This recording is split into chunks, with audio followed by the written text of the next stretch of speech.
Ooh.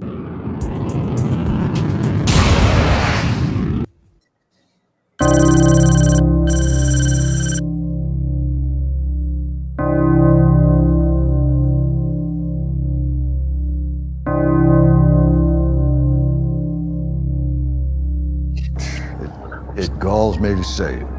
The future is coming.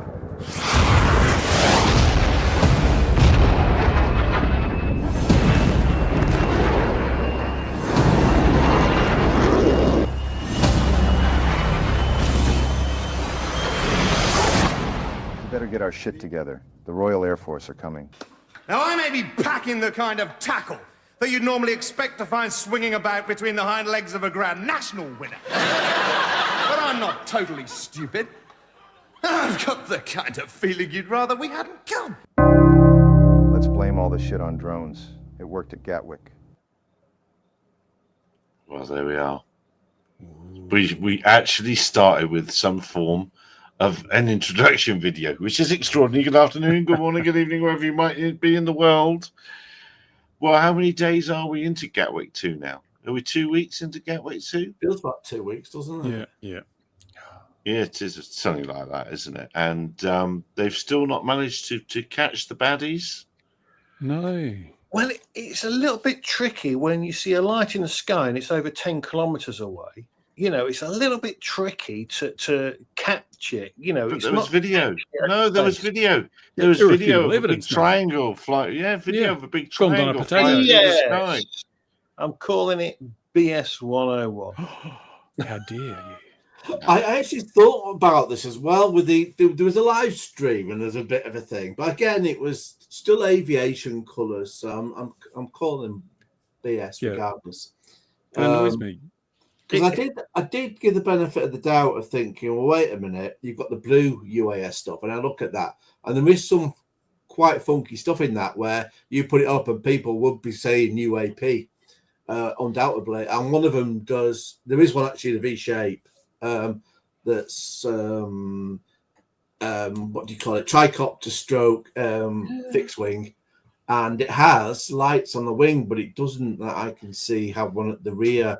It's not common to have a white rear light on any of our stuff. So I just think it's a normal aircraft being caught. Or I was thinking actually live stream, you could still rig that. I mean, I could sit there because what's frustrating me now is there's definitely people going out and farming the views every day with crack cameras. Now, frankly, if something like that were going on and there was UAPs or anything interesting in the sky, I'd have my credit card, it'd be there next day, and you'd have the video, because video of something, you know, you could say, wow, I've got it. That's got a value straight to the media. It will pay for all your kit.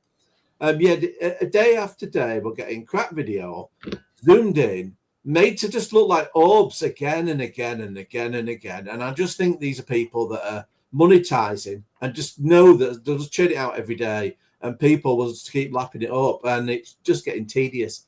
Thankfully, I believe a member of the drone community in the UK will be heading out with some gear, unlike all the stuff that's churning out crap every day at the minute. So we might actually get to see what's going on, and it'll probably be a lot more mundane and tedious, and people will see that. But we don't know. We'll see. You know, I don't know. You can't say until people have actually get out there and done it. But I know if I lived locally, I'd be straight down there with a decent gear. I wouldn't be filming it in bleeding colour with a cruddy camera every day. It's just not going to get anything. No, I think you're fine though. You could check. You have to use a camera that's certified for UAP use and drone use, which is blurry and low resolution and has very poor low light performance. Those are the critical factors if you want to film anything in the sky. And if you want to just put a bit of Vaseline on the lens or something, to get the full effect. Yeah, with a 1/3.5 sensor. You see, now if I live locally enough, I could make an absolute fortune out of this, because I would do something very similar to what Ian's just said. However, I would get a small fixed wing drone. I've got some nice LEDs that will quite happily be visible from Chinese 5 lanterns kilometers away. Yeah, I could put it on a mission and just have it flying around in a little square. And you would just rake it in from your clicks. I've got it. Oh. I just no, actually though, on a live thing, I could actually just do a black piece of cardboard, triangular with lights, and I could just hold it up in front of the camera, and you would not know. You really wouldn't Blender. know. You just need Blender. That's all you need. Blender, some VFX. Hey, that thing that you put up, Gary, from New Jersey, was it Morris County or something?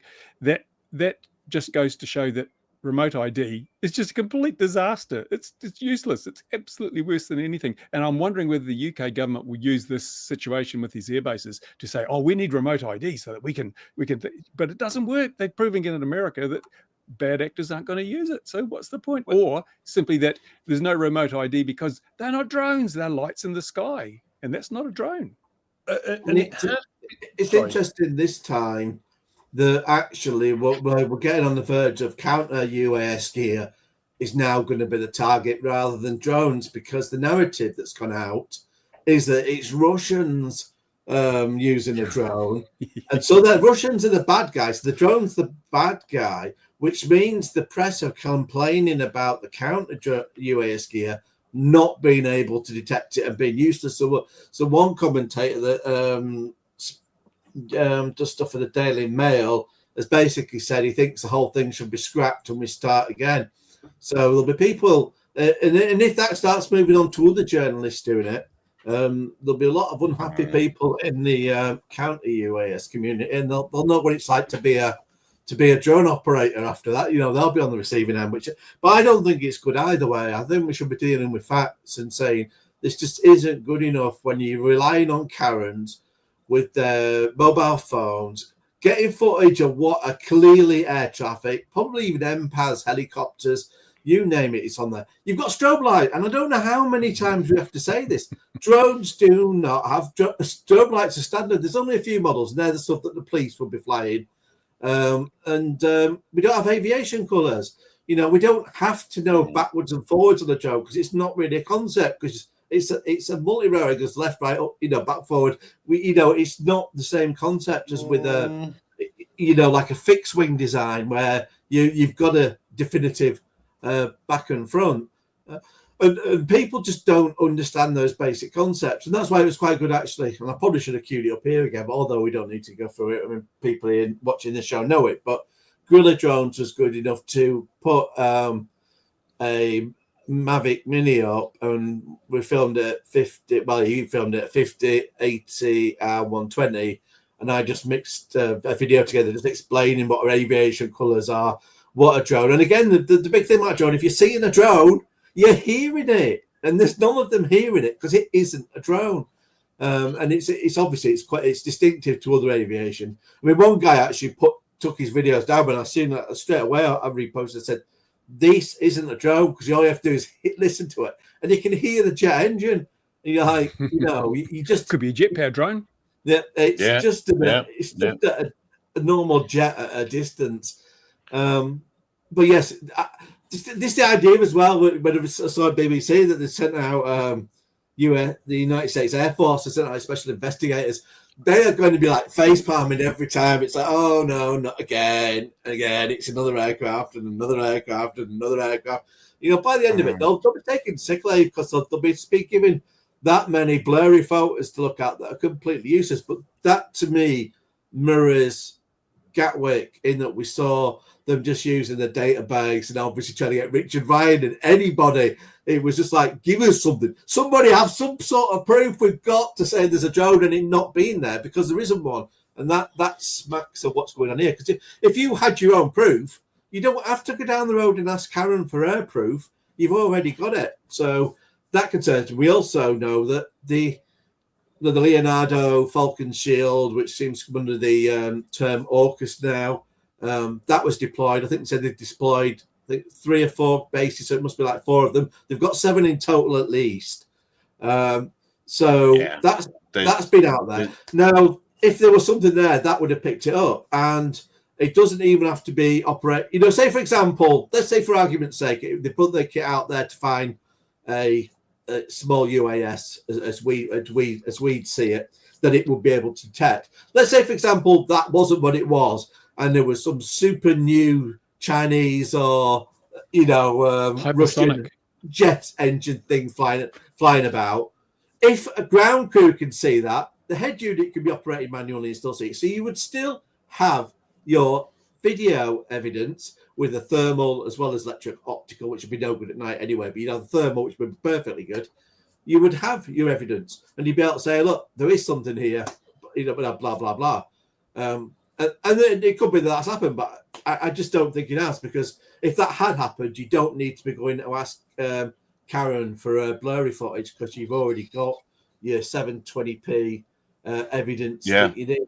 And I actually, funnily enough, there was the post put out by the BBC, and I showed this before. It was before and after, so we've actually seen the edit. They put out a story about drone. Well, it was saying drones, but just asking the Karens for what they'd seen. And then they changed the story and put the word sinister in it. Yeah. So it shows, this is, I've said this before, and this is what everyone in the drone community should do. Politely, but do it. Is it when you see this going on, is tag the reporters and the producer and say, oh, hang on a minute. And that's exactly what I did. And then, funnily enough, though, fair play to him, I'm a nice bloke. He called me up next day or after the weekend, and he said, look, I said, I got your thing on Twitter. I know where you're coming from. But he says, we were just boots on the ground at the time, and we were told to just go out quickly, get the views of people of what they were seeing. So that's all we were doing. So we weren't, the drones as thinking about those wasn't on the radar, but he had actually read Samira's piece for The Guardian about Gatwick. So he knew that. And he said, no, he said, I know where you're coming from. I know that this could definitely be a situation of like mass hysteria where someone's seen someone that isn't a drone, and then everyone else is looking, and then you get everything reported. So he said, I do understand where you're coming from.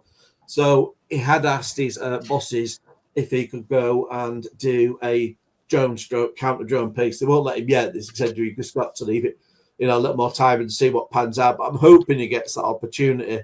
But it was nice, I did say, well, thank you for calling up, because no one's ever done that before.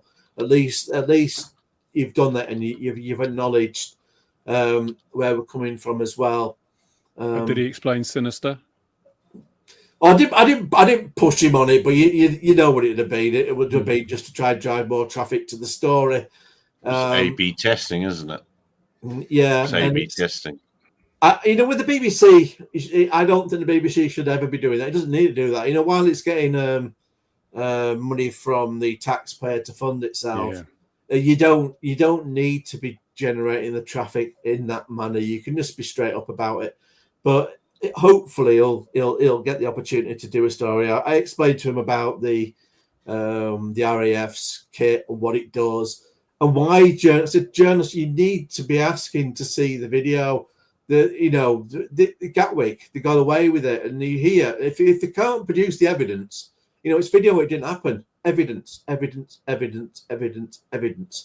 I think the word journalist is used far too loosely these days. Oh no, I think that there are good journalists out there. It's like with anything, you've got your good and your bad. And let's face it, we've all seen the guy from the Daily Mail, and he is literally posting anything he is sent by the looks. Certainly when it comes to the videos from the locals, it's just, and it's put straight away. It's a drone. No, it's not. You've been sent really cruddy, blurry video. I won't mind if you said, I've been sent this really cruddy, blurry video from a local that says it's a drone.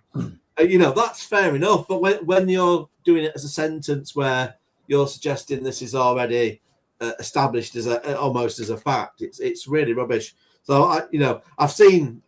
I don't know how Mark's kept his sanity, to be honest, because I've done a bit of it. Yes, he has. There's that much. Some of it I just leave, but I did start off initially pointing at not a drone, and you can just keep on doing that. My point is, there's no such thing as a bad journalist, because a bad journalist is not a journalist. The worst bit is anyone that goes on TV and goes, there's a drone. So if they've had any professor and they've gone, it's a drone or whatever, or an expert over those few days off that footage, I wouldn't listen to a word they've got to say about drones, and I would strike them off as an expert within seconds. You know, they'd have to justify, hang on a minute, step back, we need to look at proper things. You see all this air traffic that's flying around now, right? This stuff is visible for miles on a clear day. You know, air navigation lights have to be, because if you're in another plane, you have to know which way a plane is going. So, right, just at the top there, near the wash, Gary. So if you just scroll, it's zoomed. I was just playing around down there. Yeah. This fellow here, for instance, or these east-west traffic here off to America. So stop just there. Right now, you can see you've got the 3 planes to the left, just here, and you've had 1 plane. You've got 2 flying to the left, and the bottom one's flying to the right. They have to know this. It's like the ones flying off to the right there. You can see one's just flown over another one. They have to be able to see each other. The lights that they pump out are visible for miles, especially on crisp, clear winter nights. It's not like the summer where you've still got the haze and the dust in the sky from the Sahara Desert and everything, because we get a lot of sand and haze in the sky. Winter nights, our skies are so much crisper, especially when it's a clear sky and it's cold. You can see this stuff for miles. So, you know, there's a reason why I'm going to say red. Hang on a minute. I'm going to get this wrong, aren't I? I'm going to look like a muppet. Is it green on the left and red on the right, Gary, or is it the other way around? It's red on the left because there's never any port left. And it's red in colour. Is that right? Good one. Well, yeah. There are Red's on the left. Red's on the left because it's red on the left because it's the colour of port and there's never any left. So red's on the left, green's on the right. And you have to know that. Do you know what I mean? And then you got the white beacons that they pump out underneath as well that are just dazzling. So, they should put lasers on them. Yeah, and the reason why the Gatwick helicopter got misidentified is because a helicopter is a lot smaller than a plane. So even at 5 kilometers out, the helicopter, because the lights are so close together, but they're so powerful, it will look like a drone, but it's not, because it would be 2 red lights at the front or 2 green lights at the back, typically for a DJI, for example. But you can tell it's manned aviation because one is red and one is green, but they're just very close together. So it looks like a drone at a big distance. And this is why even manned aviation get confused. So when they say, we saw a drone and it was 50 meters or 100 meters off our left side, it wasn't. Probably it's a helicopter, but because of the way that it looks with its lighting and stuff, they're going, and its helicopters are white. Easy Probably Prince William's helicopter. You know, what actually came out of the test? Look, we could make a story out of this. Sorry, but look, we could make up something about this Chinook. Why is this Chinook, who are they're normally based over here? If we want to be journalists, why has it gone out into the rigs out there? It's probably gone from Manchester out to the rigs, then it's flown back up into the Peak District. What's it doing? It's done a quick circle down here. What's going on? You know, if you could pick any traffic on here and make up a story, couldn't you? Oh, hello, Bat 3. It's Batman. What's Bat 3? Batman. I mean, 1 knot.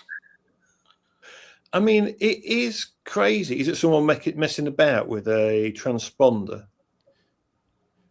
And where do they get these experts from? And what defines an expert? Like they had that UFO expert. Who the hell is a UFO expert? So that's a British gas. I'd like to be that. How do you qualify to be one of those? Yeah. What is that? I'd love to be. I don't. Yeah. What is that? Look, it's marked as UAS. The BBC is one of the worst. They have that guy who's an ex-military guy, and he's always and they have him on there. And he goes slide, but he's full of shit. I mean, I've listened to some of the stuff he said. It's all theatre and drama. It's slide, trying to pretend he's still in the military. He's full of rubbish, that guy. But he's an expert because he used to be in the military. What was he doing in the bloody canteen, washing the dishes or something? Yeah, Gary, you could say that because you worked in RAF in Army I base, did. didn't you? I did. So you really should be on the BBC going, slide. slide. RAF. You know, you go in there with coffee. Put on all that camo makeup and stuff. Oh yeah. Oh, you've seen me only fans then. Yeah, you've seen that channel, yeah. It is just crazy. But the giveaways again. So it first started on Sunday night, didn't it, Ian? Or was that a mistake? It was like a Sunday, wasn't it?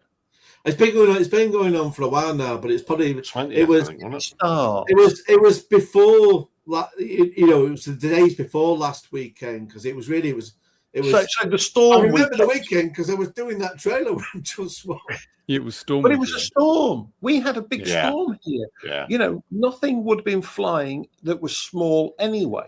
So straight away, same as Gatwick, and we didn't learn from Gatwick.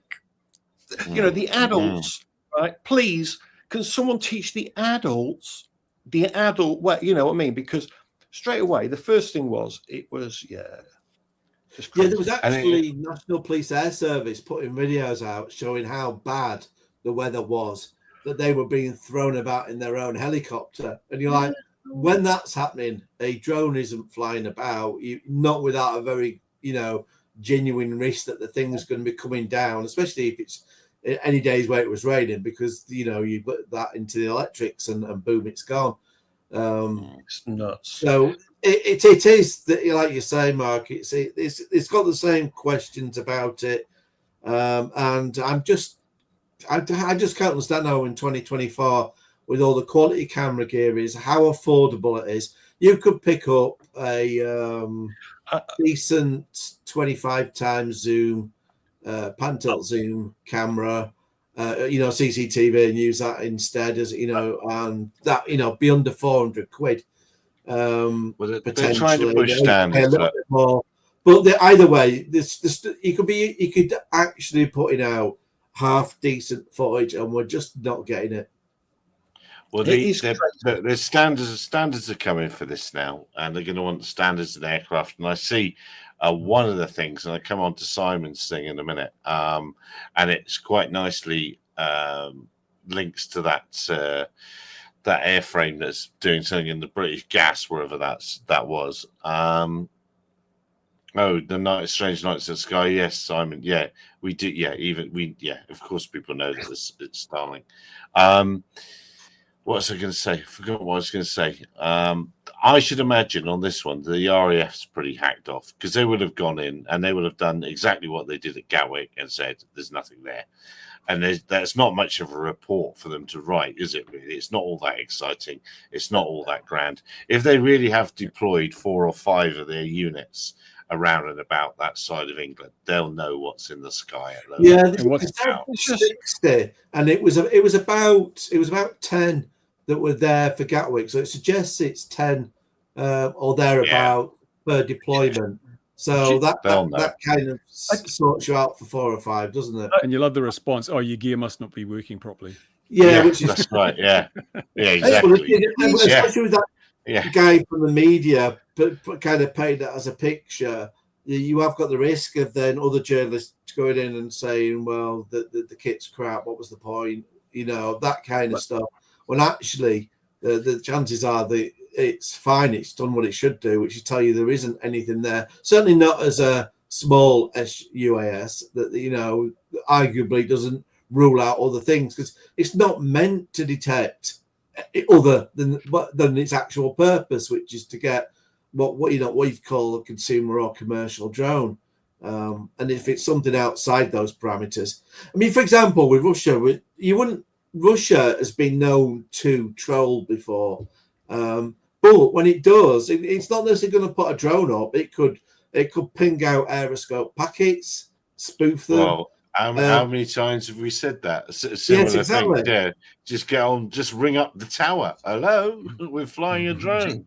No, we know, Gary. These are Russian spies over here that are regular viewers of your show, and they've been thinking, what a bloody good idea. We'll get done for conspiracy. Probably will. Yeah. I've actually come up with a product that would mess with counter UAS and could disrupt certain things to the point of chaos. I've got a product in my head that could do that. But here's the kicker. I have to stop him there, though. This was from a joke conversation where I helped spark this, so I am I am 50% copyright holder. Yeah. But Ian's with me on this. We came up with a wicked one between us, and yeah, we could literally shut down just about every airport in a country if we wanted to, quite happily. It would be hilarious. So we've come up with a product that could cause absolute mayhem. That would be very No, it would be brilliant for the military to buy. So if any military are watching, speak to Mark. He has got you a product where you could cause havoc in Russia if you wanted to. So you could go tit for tat. Yeah, we've got a great thing that would just cause absolute mayhem, but it would be funny as hell as well. But anyway, I'm surprised that our RAF are so-called drone experts for the police, be it our police drone experts, be it our RAF experts. By now, they should have a checklist, and on that checklist, the first thing they'll go is what's manned aviation like in the area. And let's check it on either flight radar or on ADSB. Let's bring it up some flight tracking. Let's just see. And which way are you seeing these drones again, by the way, at that base? Yeah, I'm not going to come out. I'm convinced that they'll have gone in. That they might not even deployed. They might have just directly said, "Stop talking rubbish." And the fact that they were called, I wouldn't mind. I'll put money on it. I know it makes Air Force and all that, so then therefore I'm biased, but I'm sure they'll be able to do their job. I'm certain that the dwarves will work. I'm certain of that. It's just all nonsense. It's just all nonsense. I got blocked on a couple of Twitter accounts because I said you're just producing clickbait bullshit. Well, yeah. Sorry. Well, let's move on to some more bull dust. Let's move on to Simon's in the comments. And Simon, I'm going to use your post because, as I say, it's all getting more complicated from the Book of the Face. New remote pilot competencies for the UK: L1, L2, L3, L4. That's windings on three-phase motors, isn't it? L1, L2, L3. It's three-phase, so it's a new three-phase qualification over there. And it says, "Be equipped." I should note, drone ops will be required too. That was the interesting thing, because if that's true, if that's made with the 978 thing, that's the what UAVionics have been pushing, and only UAVionics. So fair play to them if they bent the regulators here to make sure only their stuff gets in. It worked. But we know. So I don't know. This straight away, right? We know that is a problem because that's not secure. We already know that manned aviation turns that stuff off anyway. Do you know what I mean?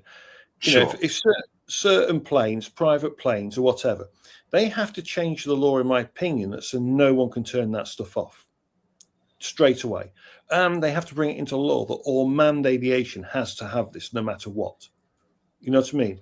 We have to have manned aviation fully equipped in the UK because if they want us to be able to detect and put out, they can't force it just down on drones because then it becomes pointless because a drone is only going to see certain things. You need to know everything. So they have to push it down to everyone, out to everyone has to have GA aren't buying this. They won't do it. They will well, not they have do to.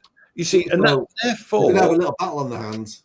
Well, and that's the problem, because if GA, and I do mean, and I'm going to include paramotor users here because we need to know about them. You know, hang gliders. I don't care if it's a microlight. I don't care if it's a helicopter, a Cessna. I don't care what it is, but everything's going to have to pump out ADSB because the only way you can truly navigate, you know, if that's going to be the way, that's going to be the way.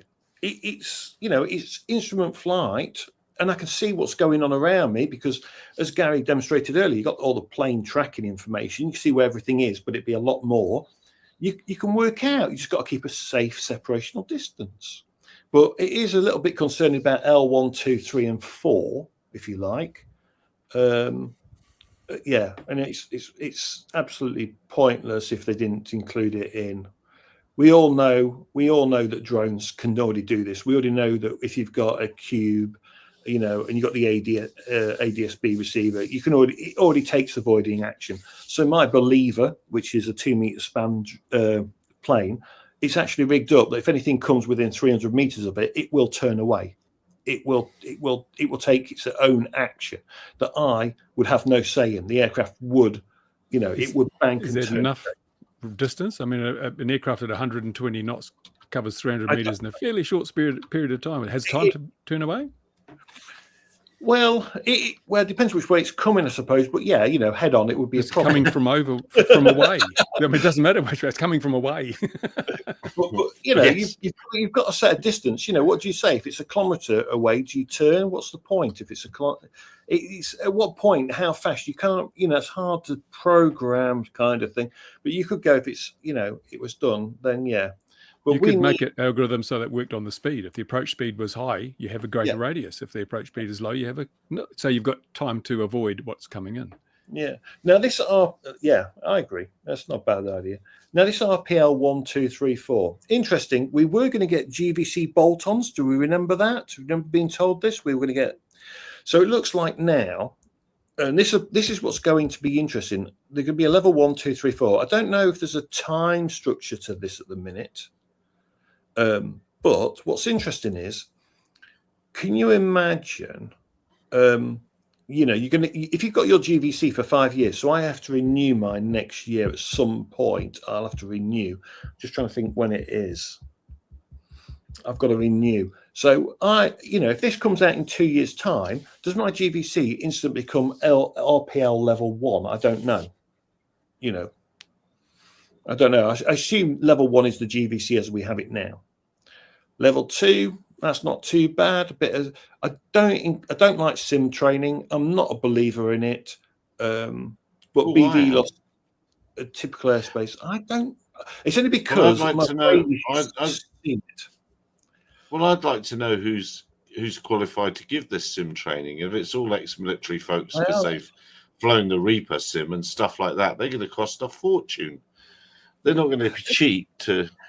And if you wanted to teach someone to fly, and this will sound crazy, but if you want to teach someone to fly kind of BV loss without doing expensive way of doing it, if you get someone to fly FPV, like on a fixed wing, which a lot of this stuff would be, you'd be amazed when you suddenly take away everything from them and you get them flying for an hour FPV, how much that'll test your concentration. You don't have to be very far out. And because of the way the spotter system works here, you can fly a kilometre quite happily, you know, and get them doing stuff quite nicely. But a kilometre, you say? Gosh, I can't imagine anybody would have a system that could fly that. No, it wouldn't go. Far. Certainly not warp I snail, mean, because I see in the comments that warp snail doesn't go fast. Yes. Yeah, but if you turn around and went, right, okay, so now we're going to fly BV loss with a spotter, but it's not BV. So you're monitoring the sky in front of you, because they've got this thing now where the CA will give people like BV loss, but you monitor the airspace, a block of airspace. So you monitor that. Now that is how you could quite happily start teaching people BV loss flying, but have a spotter just to maintain safety while they're under training, if you were. But what does BV loss? But what does that mean? What does it mean to fly BV loss? What is how far are you away when you put the goggles on? It's all BV loss. It is, yeah. Take away the spotter and everything. Yes. Take away the spotter. Are you sat in the office?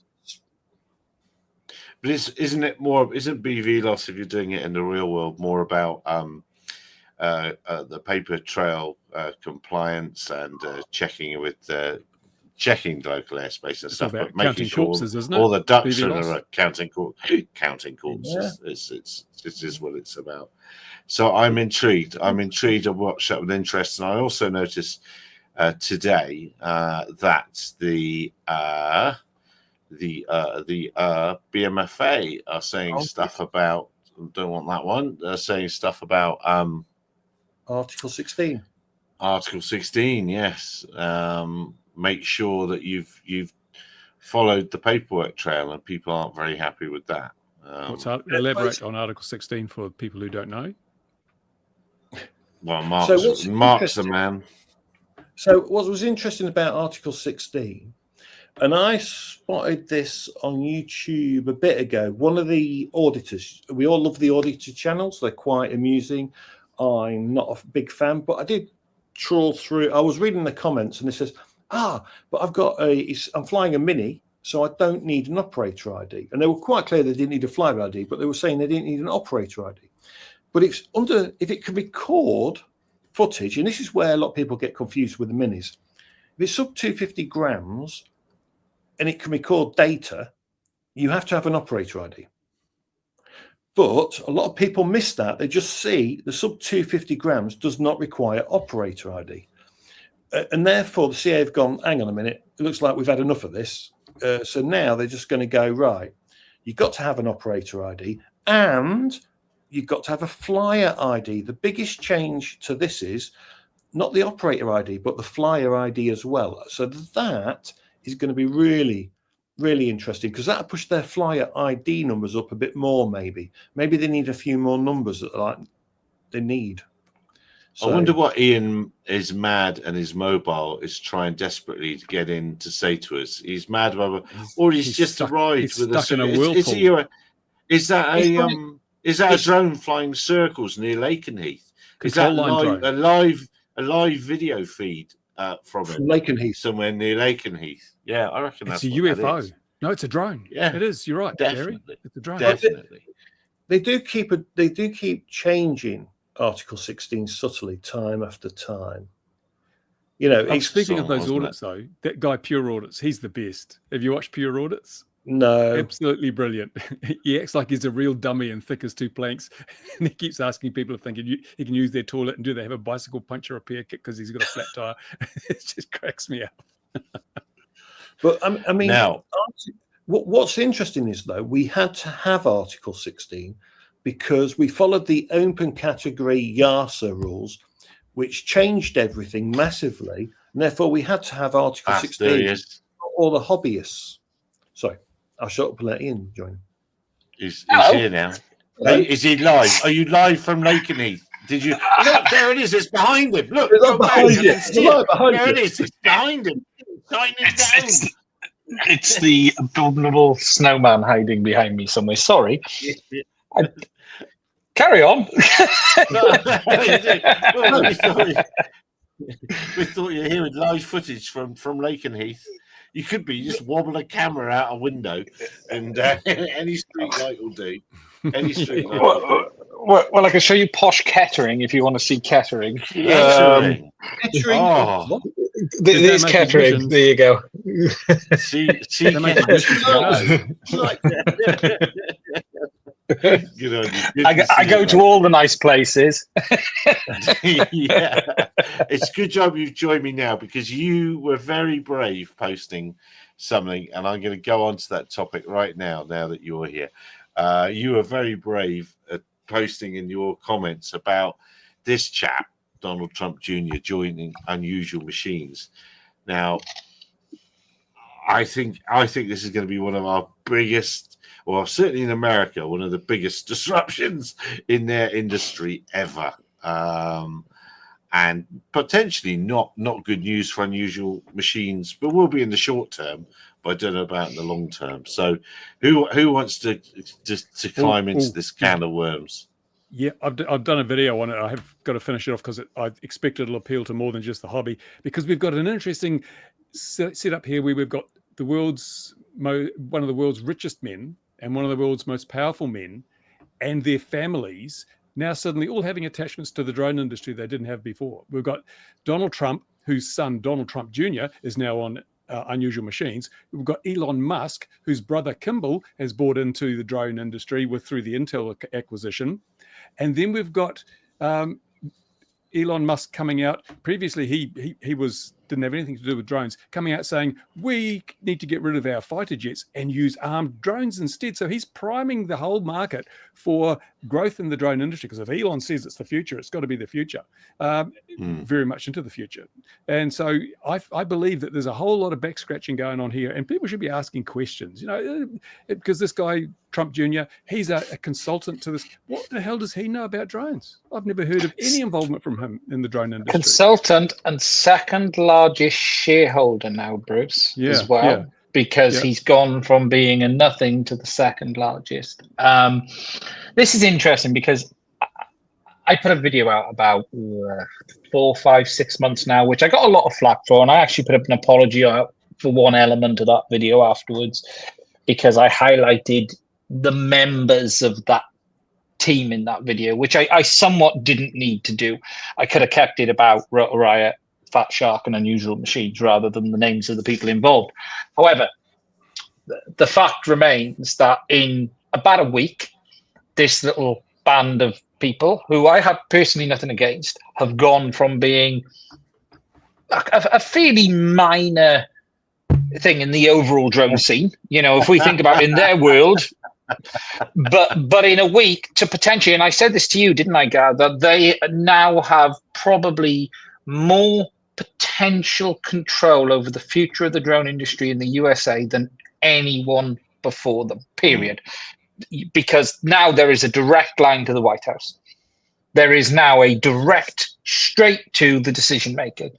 And look, the truth is, if you look at it, some people would have done very, very well this week out of that share price.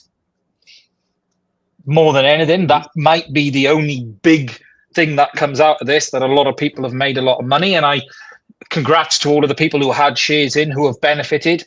You know, at the end of the day, that's a gamble, that's a win for those people involved, especially the normal users. You know, I'd be cashing out. But what is this really good for the hobby?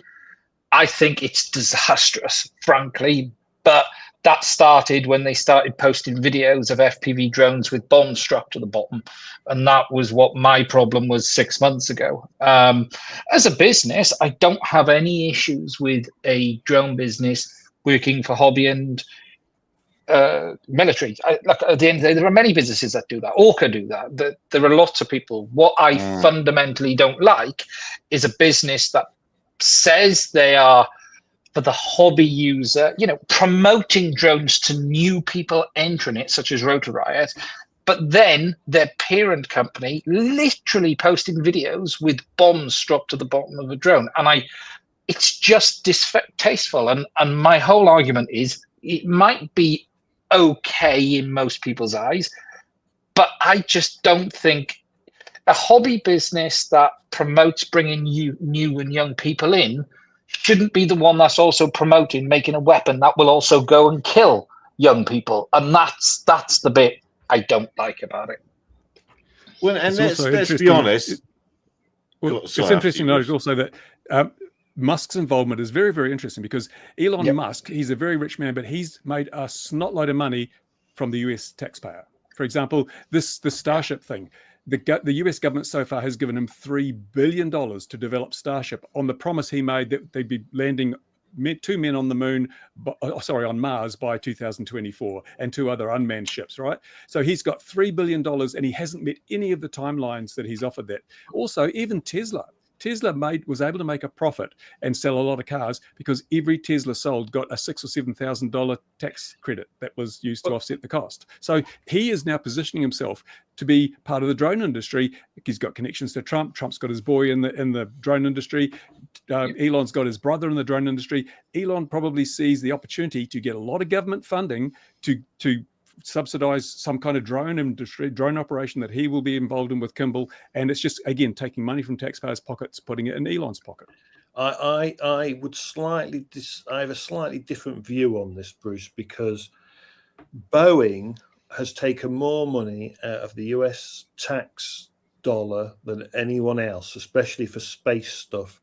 Elon's done it so much cheaper than anyone else, and while the US, through NASA, has funded and helped Elon's companies in these things, look where he is now. Look at the benefits they're starting to reap. They can go to the ISS. They don't need Russia. The cost is fractional versus what they were paying for anything else. $3 billion might sound a lot, but actually, compared to what Boeing has sucked out of them and ULA, which is the United Launch Alliance, $3 billion is peanuts. Kimball bought the Intel Shooting Star Swarm. That's what he bought into. So he just bought them. He's You know, they do some shows. You would need Stephen to know how active they actually are, but I don't think they're massively active. They do a few shows, I think, but I don't know how active they really are. And Elon's actually right. You know, if you've got, look, there are thousands of planes in America just sat there on tarmac, be it the F-16s just in storage or whatever. All of them should be automated. Here in the UK, we've got a lack of fighter pilots, right? We don't have that many. Do you know what? The best thing they could do is automate the Eurofighter. The Eurofighter does not need to have anyone sat inside it anymore.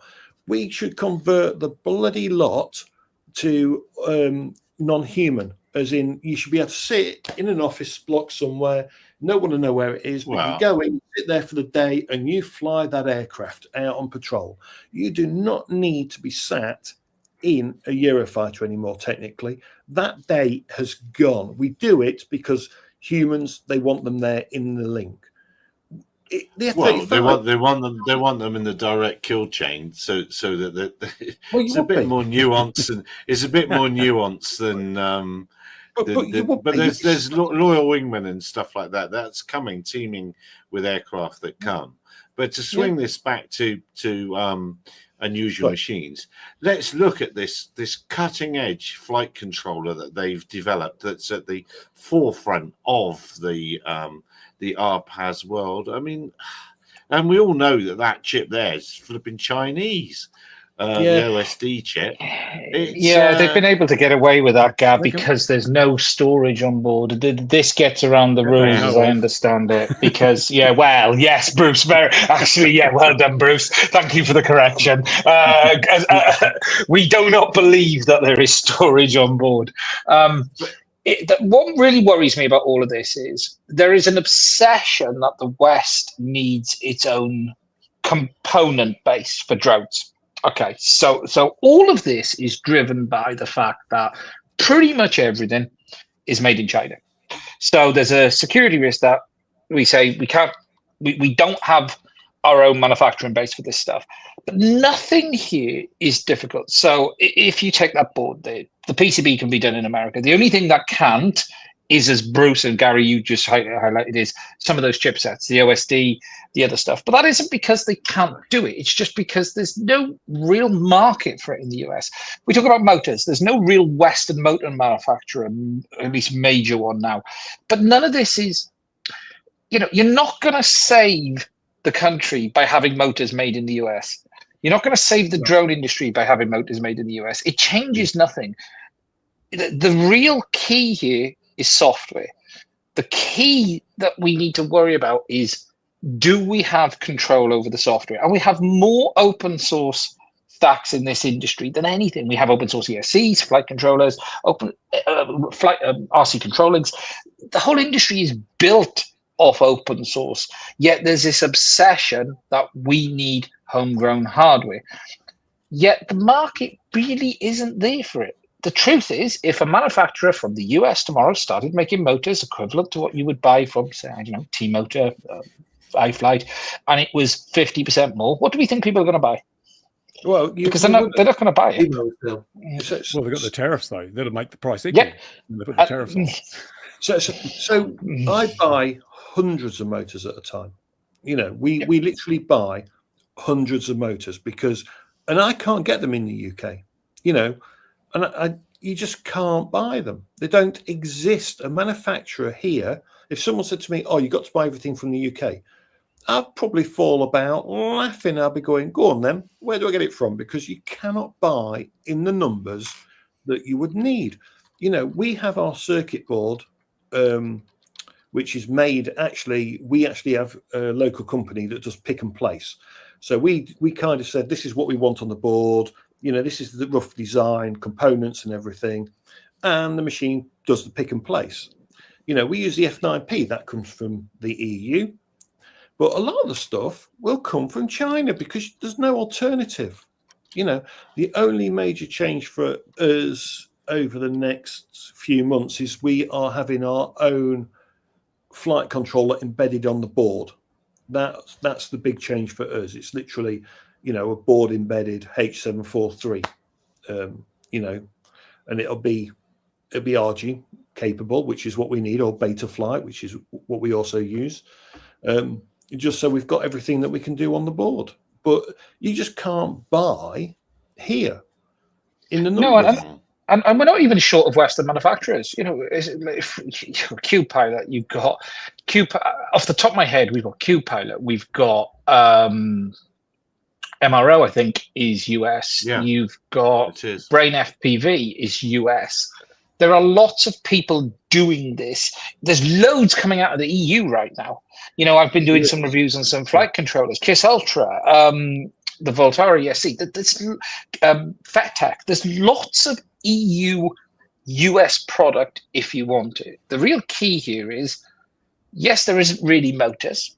That's probably a hole in the market. That's an area, but there is this obsession, and I don't know where it will end up. And look, obviously, Unusual Machines' goal, they've been very clear that they want to be a US manufacturer for not only FPV drones, but components, and those components to be used in military applications. And good luck to them on that.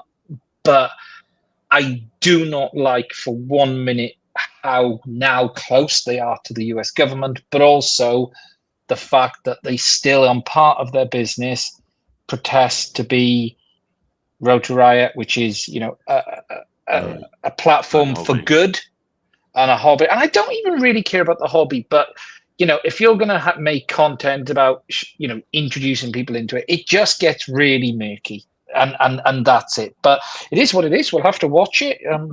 It's you know, I wonder what Skydio think of this, because they must be tearing their hair out. They've spent they'll have their lobbyist on the phone. Yeah, they have to log that. Who are you? Click. They've spent a fortune on lobbying, and it's all come to naught because the Unusual Machines have pulled the rug from right underneath them. Now, Bruce and I would be very, very worried about this gallium germanium. I was going to raise this. Because we won't be able to make our OA92 crystal receivers anymore. AC126s and all that stuff, all the good old germanium devices. But more importantly, what about lenses for thermal cameras? That's germanium. Yeah. And this is the trade war. They're going backwards and forwards. Eventually, the USA will have no option but to make their own stuff. But then they may not be able to get the raw materials to do it. Yeah, I think what will be interesting is now what happens next, because, you know, look, all of this builds up into what happens in January. Are tariffs going to be a thing? It looks like it's going to come hard and fast, but all of the noise is saying that the tariffs are going to be here, and it's not just on drones. This is almost looking across China, isn't it? Right now, this is it's for China any product. Yeah. It's 100. No, it's on brick stuff. It's from we've been told we're getting 100% tariff on anything coming out of South Africa to America because we're bricks. It's going to hit everyone. Yeah. It's going to be. So you're going to have Americans. Americans don't realize the prices of everything they've got's going up. They think it's great, we're protecting American industry, but when they go and buy stuff, what the hell? It's going to be interesting. You know, you got the DJI ban bundling through, which we haven't heard any more of that, but that's going to be the least of the problems. It's the least of the problems right now, because you're going to hit tariffs first of all. So then you're going to have the product tariffs. And look, even if you take a DJI Mavic, the truth is you could 100% tariff that product and it's still cheaper than anyone else. You could 300% the tariff because no one can make anything that does it. So, you know, users who were buying Mavics for $400 or $500 are going to have to spend $1,500, $2,000. All it's going to do is move things up the chain a little bit. It won't change the fact that they are still the best product on the market. It isn't going to change the fact, even if a Mavic Mini was $3,000, no one outside of China can make or compete with that because they still don't today. So it won't actually change anything other than users paying more. and that's the interesting thing. You can see now why Donald Trump Jr. has done what he's done, why Trump has put him in there, because that he stands to benefit enormously from the fact that these tariffs are going to go through the roof. Their products are more competitive, even if they decide to step out into the domestic market. It's nepotism at the end. And as to Mark, you're talking about Kimball buying the drone, the Intel drone swarm thing. What's the big thing? What's the next big thing in military drones? Drone swarms. Yeah, but they're not. That's that's what swarms were developed for. They weren't developed Yeah. because they've got pretty lights on them. They Yeah, were yeah. developed for warfare. You know? So we may see some close connections between Kimball and Donald Trump Jr. in the future. I would not be surprised to see little connections forming there, and we have this nice family business where everyone benefits. I mean, I want to go with the benefit of the doubt, but you're probably right. I mean, I've always said, and I've said it on here before, and everyone's gone, you can't say that. I've always said, you know, there will be the day, right, where that ship, you'll just go sink it. The swarm will go and do it. The building will be gone. There'll become the day where you'll get this village taken by insurgents. The village will be taken by insurgents, and you've got to get rid of them.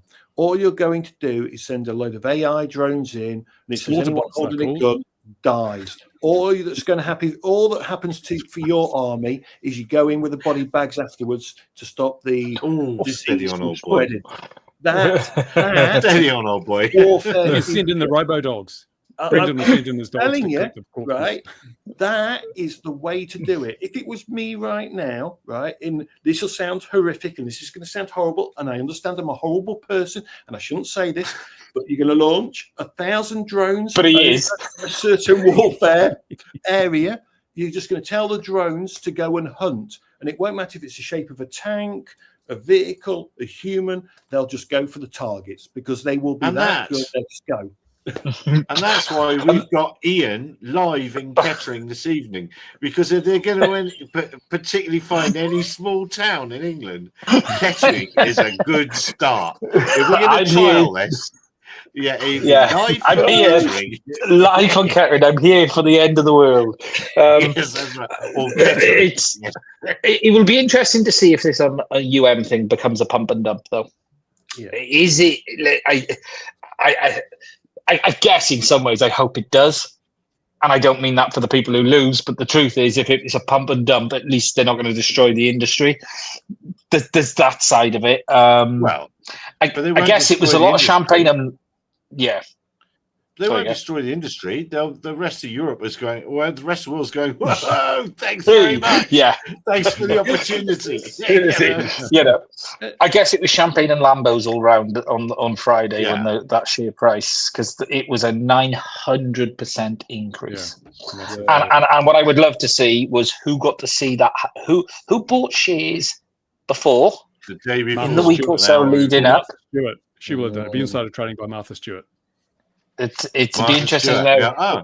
Yeah, but then they'll have cushions, bring in the background cushions for Cliff. But she's done Martha it before. will have made nice little cushions for that. Yeah. But I don't crazy think times. it's a good crazy times, and they don't actually have any product that's innovative. There's not the actual drone world's not going to be beating their path to them. But when you've got trade protections, you don't need to be innovative. You've got tariffs and import restrictions, and those are the things that protect you. But you still got the problem, right? Because the Mini is so good, like Ian says, right? Even if they brought out like if they came out with like the Mini 1 versus like what the Mini 4 Pro is now, which one would you buy? A crappy Mini 1 or a beautiful Mini 4 that's 4 times the price? I'm going to buy that 4 that's 4 times the price. You know, DJI software is so good and everything. Why would you buy something that's Mark, you make a very interesting point there, right? The DJI's hardware is nothing, right? They have one thing, they have a crown jewels, and I've spoken about this before, which is their RF chipset. So if we just ignore that, everything else is off the shelf predominantly. But it's not the hardware that's difficult. Even if someone started today, you're 2-3 years behind on software just to even begin. And I'm not talking about flight control. I'm on about all of, you cannot get to where they are today just by going, oh, here's tariffs. It's too expensive. Lots of other companies will start. Even if those companies start today, they're not going to be in the market for 3-4 years before they have a product that even begins to get close. And this is the bit before. By the time this all happens, it'll be over. Yeah. That's the problem. Yeah. And you're right, because even if they developed a beautiful product in 4 years, the tariffs will end with the next president, for example. And all of a sudden, the DJI price comes down, and then there's complete, they just get destroyed by DJI because of the cost. I had to catch up with that important news about pizza deliveries. It's a bit behind the times, though. Yeah. Yeah, I had to catch up with that. Yeah, I tragic. think it's tragic. The But it's software that's the kicker. I mean, we all know that, look, you can build a drone and you can fly it beautifully, you know, and you can get everything. But it's that integration of their software with the camera and everything else that is so easy. Do you know what I mean? It's their software that makes everything just so easy. It's, you know, it's easy to use. Everyone can do it. And even the Neo is absolutely stupid for its money, but it's bonkers what it can do. It, you know, beat that. These Americans, show me, go on and build me something that good, because they just can't do it. It's hover. But their new machine, hasn't it got a little bit of machine vision to track its track where it's been and get itself back? It's all their own hardware as well now, and this is the big thing. DJI is pumping out so much of their own silicon now. You know, I said the Avata 2 was probably them being fully in-house, but I'd say 95%. The Neo is all in.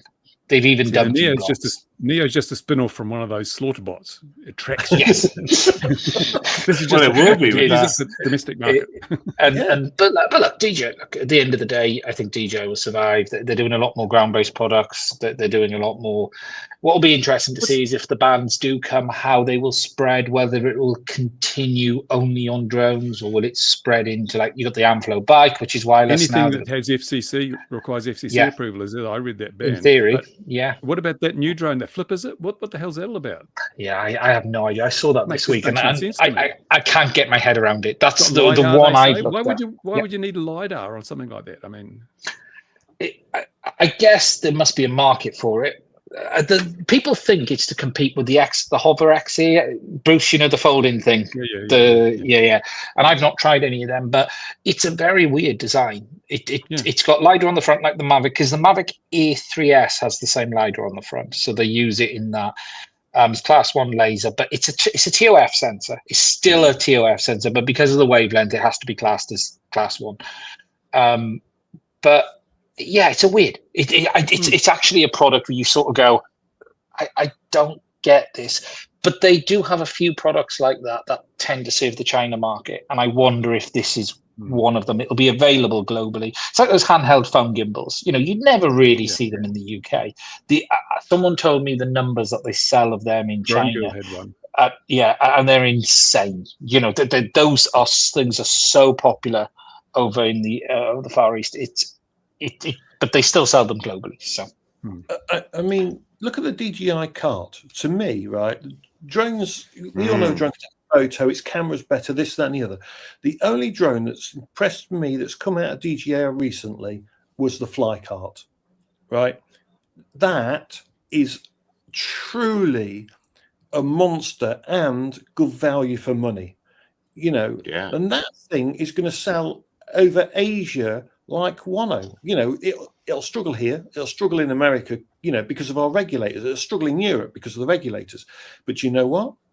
The Eastern market, the Middle East and all that machine is just amazing. You know, Mind you, for the Amazon fly 85-pound drones to deliver bloody tube socks. Yes. And they've been busy patting themselves on the back for what a jolly good job they've done with that. And as you say, there's that Flycart 100 with 95 kilos it can lift. 95 they've got some new stuff coming around that as well, and the guys were. I just want to say something in a minute, just on what the guys were talking about in the chat there about the silicon. But there's two things interesting coming, and I noticed this. There's suddenly a lot of interest in the drone industry for relays or repeaters, whichever one we want to call them. Cadex have recently released one. DJI have an updated version coming for the video systems. So obviously, I think we can all guess why people want to release products that allow you to extend the range, maybe, you know, hide where the pilot is located. Can't imagine why you might want to do that. I don't know, somewhere where you might want to drop something from something. But that's become very popular right now. But just the guys were saying about the silicon, DJI's crown jewels is their RF chipset. It isn't anything magical. the DJI RF chipset is basically based off LTE. The only reason DJI is so far ahead of everyone else is you couldn't do what DJI do in the West because of licensing. DJI managed to acquire LTE baseband licenses through a string of companies that goes all the way back to a company called Ledcore, which had an agreement with companies in America called Seva. And DJI have acquired the full licensing for it. Well, not DJI, Seva have. And that has allowed them to basically completely build their own RF modem setup. The problem in the West is all of those licenses are under the tight control of the likes of Qualcomm, and no one is allowed to tamper with them. So what DJI have been able to do isn't because they have a very unique set of technologies. The technology we have is the same that's in this phone I'm using to talk to you. The issue is over here, licensing prevents anyone doing it. And there's such a tight control over RF baseband modems in the West, no one commercially can do what DJI are doing. And that's where the problem arises. The West is hampered, just like 3DR was, by its own rules and regulations. It was ITAR for 3DR. For the RF chipsets, it's licensing. And that is the problem. It's not that we can't do it, but if you walked into Qualcomm who own the license, they're going to say, no, you're not going to touch that bit because that's our IP. And that's the problem. And this is one of the big problems. It's red tape. Red tape is our biggest killer. So not our killer, sorry. Our red tape is our biggest cost, right?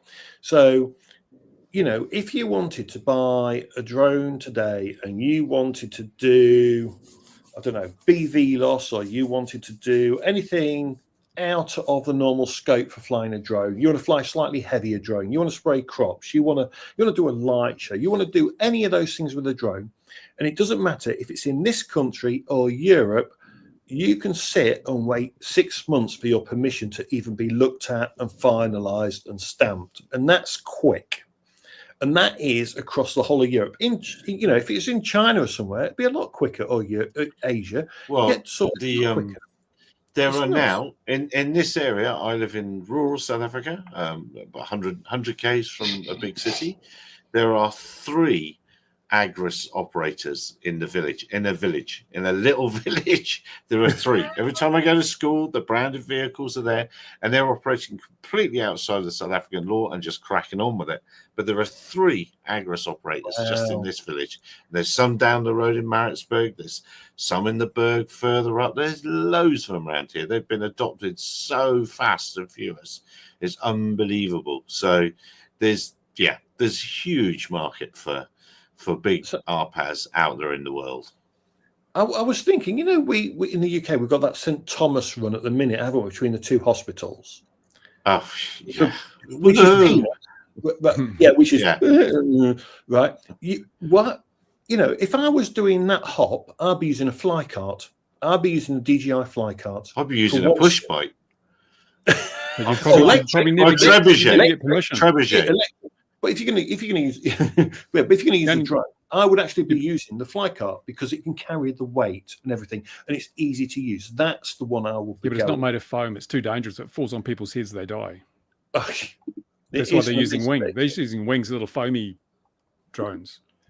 With its Pixel 1 in it. Did you see that video? I can't remember who the video was, but that link you sent. Oh, you sent it again, Ian. Okay. Excuse me. Are we going for this? Right. Are we ready? Are we ready to deploy the extra hour for Ian now? Is everyone sat comfortably? Everybody ready? Everybody in the audience ready?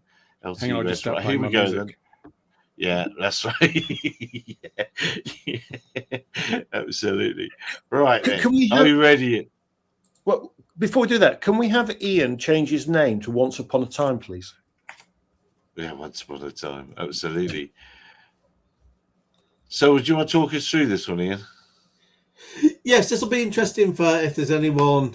By the way, you might have a few more viewers today because I did put out on X with the UAP hashtags. Although they might have switched up by now with going on. And I retweeted it. Yeah, this is one that'll interest UAP people. One of the very first sightings happened at the same time of there being an MPAS there. So this is the Freedom of Information to see if the MPAS crew saw anything and if they logged an air prox. Given they've answered these kind of questions in the past, there wouldn't be good justification for not answering it, because it's a straight question. You know, have you seen some in UK airspace? Have you logged an air prox? You know, it shouldn't matter. We will see what comes of that. But the MPAS team have been good in the past for being transparent and respecting the freedom of information. So I'm not expecting any difference here. So good luck with that one. And that doesn't go any further. No, just 20 working days. No, they've said they've logged it. It took quite a few days for this one to get logged, but it might just be that they're busy. Because obviously being part of West Yorkshire Force, it might be this just filters in along with the rest of them and then gets sort of channeled off. So we'll see what comes of that, but it's less than 20 days before we should get a response for that anyway. So hopefully get it before Christmas. Now, was there another one? Have I seen you've put another one there? Oh, here we are. Yeah. Oh God, here we go. Yeah, you do need the full hour then. Here we go.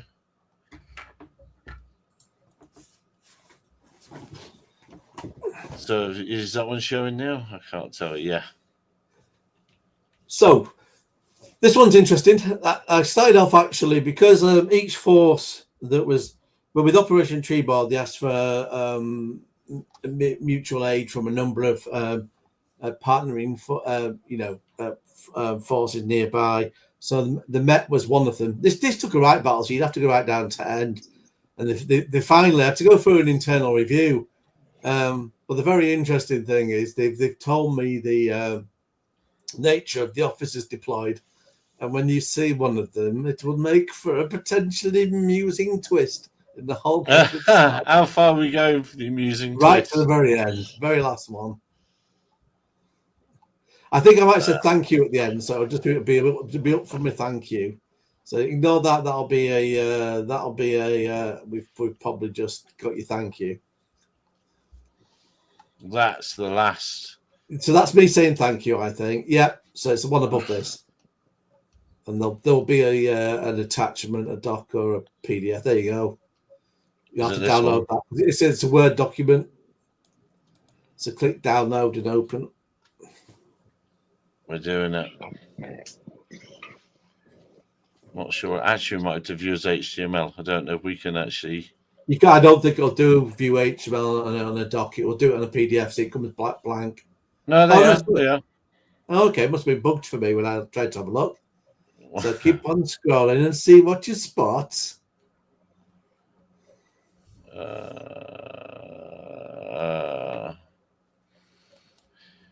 How far have I got to scroll?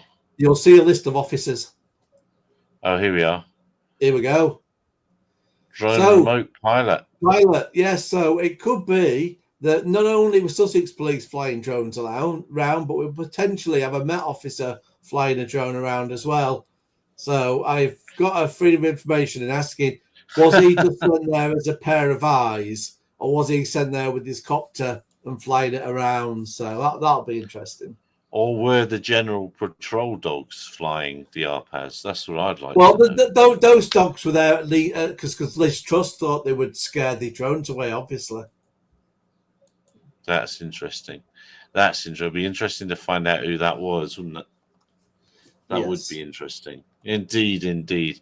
So how many more have you got here? That's it. There's one more in there for now, I think. Is there one more? Let's find out. No, the one at the top didn't open.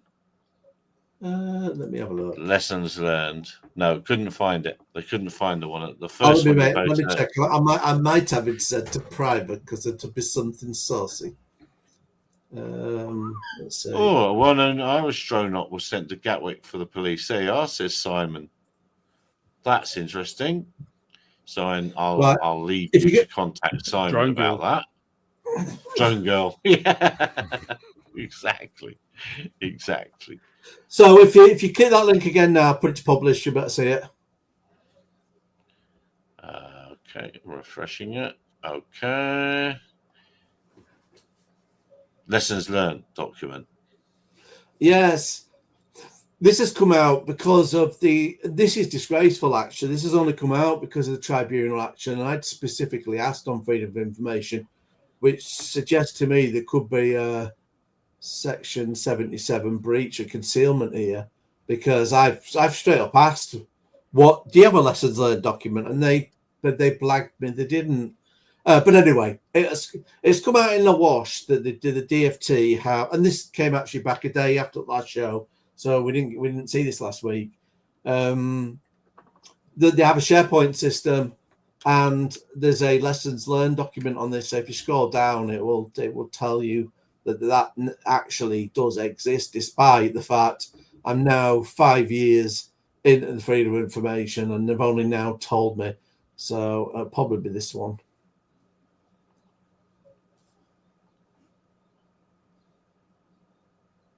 5 documents. You scroll down a bit more. Documents.